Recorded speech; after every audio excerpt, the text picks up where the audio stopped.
Hello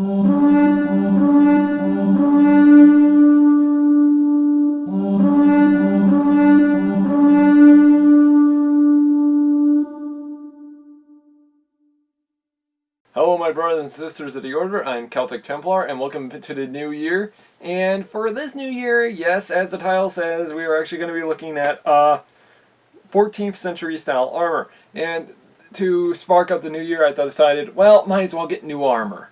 And yes, we did. In fact, this is 14th century style armor, and this comes from the group known as Lords of Battles, which Lords of Battles does a very great job at making historical style armor. I've actually worn this armor a little bit and such, but not enough. And before you all start thinking, oh, is this going to be a how-to video? No, not yet.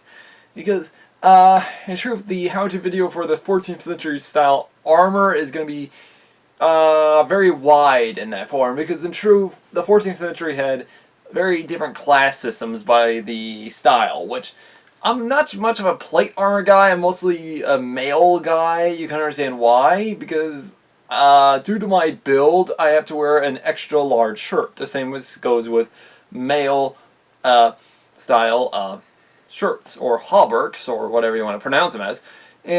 But when it comes to breastplates, I have to wear a medium. The same can be said about cuirasses, which I'm not a big fan of plate armor for that major reason, but still though. Now, in truth, though, this entire armor, as I stated, is made from Lord of the Battles. It is all 16 gauge steel, if I remember correctly, and in which I had to find out which ones in which are from this time period. Now, don't get me wrong, I like the medieval period. In fact, I love the medieval period, though the later we go, especially into the late medieval period, the more Because in truth, the early late medieval period and the very late high medieval period, if you don't know what that era period was, it was technically the timeline of the early 1300s or the early 14th century and the late 13th century or late 1200s. And that time phrase area, or as we truly know as, actually has many forms in history, such as the Battle of Bannockburn, or including the story in early forms of the Crusades or later Crusades, as well as many others. However, this is when plate armor started to come around, especially during the 14th century, which, in truth, I'm not much of a fan of plate armor, as I said, but in truth, by the early time period of the 14th century, yes, that's when I love it. Because in truth, we got brigandines, the early brigandines, which I love for some reason. I don't know why. I'm mostly a fan for early brigandines compared to breastplates. Yeah, we can see my point. But in truth, if we remember the movie Outlaw King, for example, this scene, in fact, I love this scene, in fact. The male armor with the bassinet, or Robert the Bruce bassinet, as it's mainly known today, and including a brigandine, or coat of plates, that's just beautiful right there. That is just my design kit. In fact, but yeah. Anyways, let's get to the review first, shall we? Now, first for this, we actually got the gauntlets. Now, I hear many of you already, Templar, didn't you buy a pair of gauntlets a while ago? Well, yes, but they weren't exactly very historical. And in fact, it's almost, in fact, here is the last pair I bought, which, yeah. In fact, it's not as good as this pair, of which have a historical anchor-wise, because literally, the problem with these ones is the fact is that well, as you can see, the knuckle parts are just way too extended outward, and two, the gloves are not even made to hold a sword, literally. These are just meant for decoration. While these ones from Lords of Battles, they have the accurate form and where the plate should end, and as well, they even have very great style gloves. In fact, these are made out of cloth, which I love that, in fact. Now, many of you might wonder why. Kind of obvious. It's a lot easier to grab a weapon if it doesn't slip through your fingers. In fact, comparing these two, it's like comparing the original Assassin's Creed to Assassin's Creed Valhalla. Yeah, I'll get on a review for that very soon because I've started playing it a little while and it is not good, I can tell you that much. But yeah, this, no, it's like, rather not. These, on the other hand, yes. So many of you might wonder what's going to happen to those gloves or gauntlets. Well, for one, those other gauntlets, they're going to be probably used in a destruction test with warhammers like the last one, if any of you all remember. So, yeah. But yeah, these, actually, they feel very nice in the hand. Now, the way that they're made is to be perfect enough to grip the weapon, and they do actually do a very great job at that. Now, I really wish they would get rid of this stupid leather strap in the middle, but I can see why, because they did not attach them like they would medieval gloves at the time. They did stitch them on, though, which a lot more better than the older ones. I don't know why, because the other group, but apparently the other group did not do very good, because literally this is like stitched right to the leather itself and the glove, making it very impressive enough for me to grip my hand around. And yes, I can still do my medieval taunts and such. Not as vigorously, but I still gotta get used to them, because I haven't worn them down yet, so yeah. Because this is like trying to... Oh. Yeah. But yeah, these are pretty awesome. And as well, they do have a historical look design. In fact, they have this reddish flare on it. However, on the group I bought this from Cult of Athena, it showed them in brown. I don't know why it's in red. I don't know. I think it's a difference design, maybe. Anyways. But yeah. Pretty impressive, you gotta admit. Alright, now why don't we actually go to another one known as the Pauldrons. Now, if any of y'all remember my first Pauldrons I got, they were just a solid design, which is somewhat good. In fact, some medieval Pauldrons were like that, but these ones on the end are known as the floating Pauldrons, and these got a historical look to it, because literally, I love this, in fact. Now, you will actually, as you can see, we actually, well, using the full armor, which, yes, we will be getting to that very soon.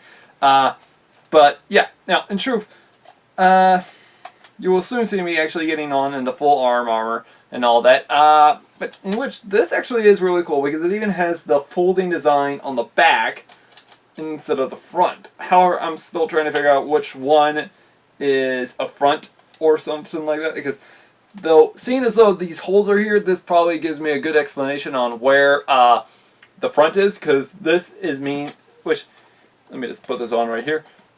Because, for example, if I actually had an extra plate piece, it would have actually protected the armpit, especially from a jouster lance, getting into that, well, exposed armpit, which, in truth, is kind of a cool thing. However, when I look at this, this makes me feel as though it's supposed to go on this arm, especially because of the way it wants to move forward. So, I'm kind of a 50-50 on this one, so I'm going to have to probably try and, well, class in which one this type is, because it's kind of difficult to understand. However, my best bet is probably like this way with the forward designs forward. Now, these are, an overall length is 11 inches, which is pretty good. As well, its width design is 7 5/8 of an inch on the top shoulder, and from the forward down, it's around 6 1/2 inches, and its weight is around 2 pounds and 0.8 ounces, I believe it was, each. So yeah. Now, also, I forgot to mention with the gauntlets. The gauntlets are also with their length and weight. The weight is around 1 pound and 4.6 ounces each. And as well, their total length is 12 inches. So that's actually a good explanation on them. So how would I rate these? Pretty good, actually, of the 14th century design. So yeah, you know. However, though, these came somewhere during the mid-period. Some say during the late period. I want to say probably the late period, just to be safe. So yeah. Now, how about we get to the other part of the armor, because I'm going from top down. Now, I know you're supposed to go from bottom up when it comes to putting on the plate armor, but the thing is, I want to actually accelerate it downwards, so yeah. Anyways, that would be to these bad boys, which, yeah, These are actually of the 14th century's design, and these are actually really cool. This has the open flap design, that of which you would actually use to put it on the said plate armor. Now, as I said, I'm not doing a full armor up yet, but I will soon. Now, unlike what we actually are told, sometimes actually, depending on the plate, sometimes or manufacturer, the plate armor, how it would have been actually used, this part would have actually just been left open. It would have not been attached to the gambeson. It would just slide right your arm in and just, well, use it. Which, you're supposed to wear a gambeson with this and such, so yeah. But let me just put my arm in here to show you what I mean. In fact, the arm armor is about 16.5 inches, so that's actually a pretty good design size. Now I'm going to be putting my gambeson on, and we'll do a full look through and such. Now, as you can see, the arm is completely, well, covered. And in doing so, this deflects and as well protects the arm. In fact, for example, if I was to better protect my arm, what I needed to do is just fold it like that, and literally what happens is, if someone tries to cut at this, it's going to make it harder. This is why a dagger was pretty much perfect for getting into these open areas. But yeah, it's pretty awesome. Also, another cool design also to this, which I don't even know why they added this, is kind of an idiotic idea. Because literally this thing rotates actually, which I don't think these would have rotated back then. In fact, I haven't found any historical versions yet. However, these are based on a historical find. And in fact, it's actually stated that these models would have actually been used by infantry, or man-at-arms as it's called, in which I do actually like that. Because if none of y'all understand, I'm an infantry guy, not a cavalry guy, or medieval knight guy, as it's also been known. But still, these are incredible.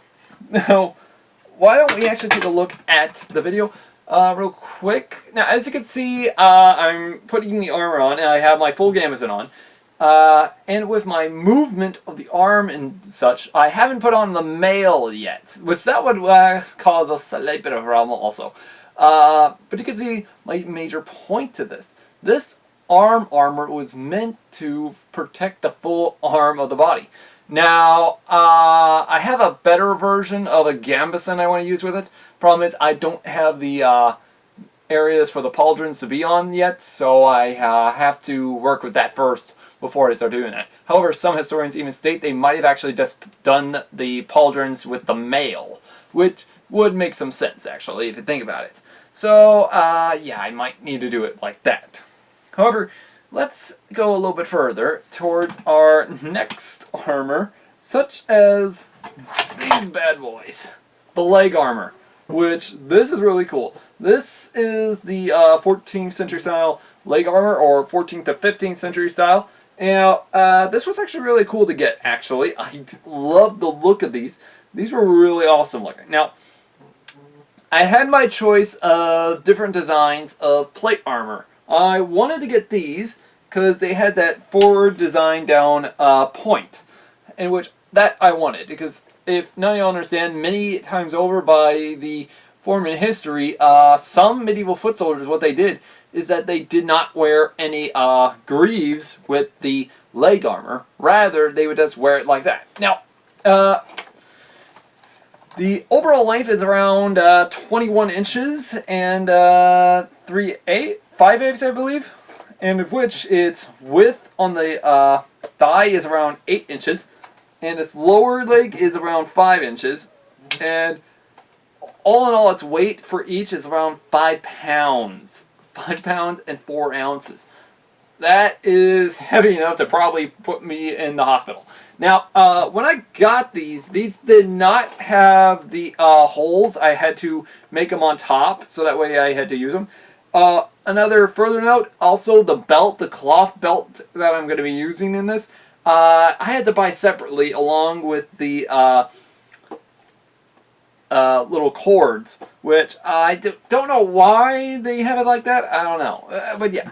Anyways, as you can see though, also, this even has this plate piece right here, that of which you need to use to tie it down. Now, Also, with the padding, I also had to buy that separately. I was buying that separately for male leggings, which I kind of do like the fact of using. But now, while actually taking a look at this, as we can see, this actually is really cool because this one actually also has the side plate. Now, this actually is a good way to actually explain which one goes on which. The plate right here shows that it goes on my right leg. In which, this is actually really cool. This actually does feel like it is a real good design.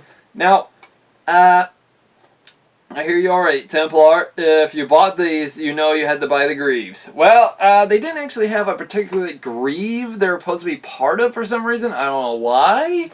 So, I just took a hinge and just bought these. These are known as a hinged greaves, which this is a folding design, greave design, which is why I had to get the padding. Because this, you got to use padding for it in order to have it fully around your leg. Which was a good idea, I thought, at the time, until I got them, which I did not know how really messed up these were. In fact, these greaves are around 14 inches overall length and around 3 pounds and 13 ounces each. Yikes. So, yeah. Ugh. But as you can see in the video, me putting these on is, or as you can see, me wearing these, it's a pain in the ass for me to wear this. Now I'm only wearing this on the one thigh or leg for now until I can put them onto the rest. But as you can also tell, I need to wear some padding also on the foot or a type of footwear because this thing actually does hurt a little when it's scraping against your lower or top in your foot. But still though, this is actually really awesome to wear. I can somewhat move in this, but with the padding, it's kind of making it a little hard. So yeah, kind of, because it's kind of hard, but still though, we can see why medieval people back then did use these. However, I'm not the plate armor guy as I stated. Still though, if y'all want to buy one of these, be my guest. But now, why don't we get to the last piece of medieval plate armor? And that would actually be this bad boy right here, the breastplate. Which, I'm not a guy for medieval armor, but when it comes to the breastplates, I'm a fan as hell for them. I'm a sucker for them. Because this one is based on its historical design. This is known as the Greaves or Gulbus breastplate, which is based on a historical design. Now, you might think this is small, but actually this is the right size that you need it for. Because in truth, the stomach in which it was supposed to protect, because literally I just need to wear it like so, and that's how it was supposed to go. However, it does leave part of my lower body slightly exposed. That's why there was mail in the process. Now, I got this in a size medium. You can get these in 3 sizes, large, extra large, and medium. Since I'm a size medium, I chose to get the size medium. However, as I said, that's my size for breastplates. Though they should have added a slight bit of more leather for this attachment because the gambeson I'm mostly using is slightly bigger than this is supposed to be. So, yeah, that's kind of a big, scary thought to it. Still though, this actually does feel historical accurate-wise, and we can actually see why even infantry soldiers loved getting a breastplate like this. As well, the really cool part, it even has this historical style neck guard. Now, many of you might wonder, what is this thing for? Here's the thing. This is actually meant to stop a jouster's lance from going into my neck. So that's actually really awesome. Now, it's slightly lower than where it's supposed to be, but it does actually work still. Now, also to the fact, we can actually understand that this breastplate was used for centuries, even into the Renaissance period. So this was still being used. And as well, the really awesome part about this, I do like, it actually has a slight bit of a forward design. Now, if none of you know what that means, this forward design means it's going to protect my stomach from getting the impact blow of a lance. In fact, if none of you understand, a lance can incredibly skewer a human being like that. So, just imagine if I'm a knight, for example, or a foot soldier, and guess what? Say, for example, the knight I'm facing off against on horseback. He comes at me with a lance. Boom! He hits me right in the stomach. Guess what? I'm technically pushed down on the ground, but I'm not dead yet. So yeah, this design is really awesome, which I actually am kind of enthusiastic to probably wear this soon. Maybe for infantry, because I'm mostly an infantry guy. However, maybe you might wonder now, okay, Templar, you gotta have had helmets. Yes, I bought helmets, but I'm not adding them to this due to the fact they're not exactly part of the armor set, in which these helmet designs are slightly different for a massive reason. You'll understand. However, I did technically give one of the helmets away in the few of the images as you saw. So, yeah, I'm not going to say which ones they are, but I do know that I am a big sucker for these, this type of helmet in particular, because it's kind of awesome, which, if now you don't understand, I'm a big fan of plate armor only in a form and way. In fact, most of the time, I'm a brigandine guy. I'm not a cuirass guy or a breastplate guy. I'm that type of guy who prefers to have the armor being light and mobile enough for me to use. So, yeah. Now, though, if y'all want to buy these, be my guest. I will leave links down below where you can buy this set from Lords of Battles, which Lords of Battles, y'all did a very great job at making these. But yeah, y'all might want to work on your craftsmanship a little bit just to be safe. So yeah. Anyways, guys, hopefully you liked seeing me put on these type of arms and armor and stuff. And hopefully to see y'all very soon this year for me to try and putting this stuff on. Yeah, not going to be fun for me. Because if none of y'all understand, Texas, it's hot as hell when it gets to it. And we pretty much, when it comes to us Texans, we're used to the heat. But in truth, I'll be dressed out enough that I'll be technically sweating my own balls off. Excuse my French. But yeah. If any of y'all want to actually get these stuff, as I said, check out the links below. If you want more information, I'll leave links down below also. And as well, if you guys actually want to subscribe, and hopefully we can actually reach 1,000 soon, because I am hoping to start a new series soon on the channel, which I will only do when we reach 1,000. So hopefully we can reach that very soon, because I am enthusiastic about it. But also, we are even going to pretty much also be hopefully doing some more things on the channel. In fact, I've actually gotten some calls in from my cousin that we might end up shooting the helmet soon. So, if none of y'all know what I'm talking about, well, here's the thing. Remember this bad boy that which I forced all my damn weapons on? We might actually shoot this soon, so hopefully it's just a matter of time and when and what guns we're probably going to use on it. So, yeah. But anyways, guys, hopefully you like this, like and subscribe, and as well, to make sure to also join the order even further, please also check out our Facebook so that way you can understand on the things we're pretty much going to be doing very soon, and hopefully y'all can actually stay tuned for more. Anyways, guys, it's been Templar. Have a great day.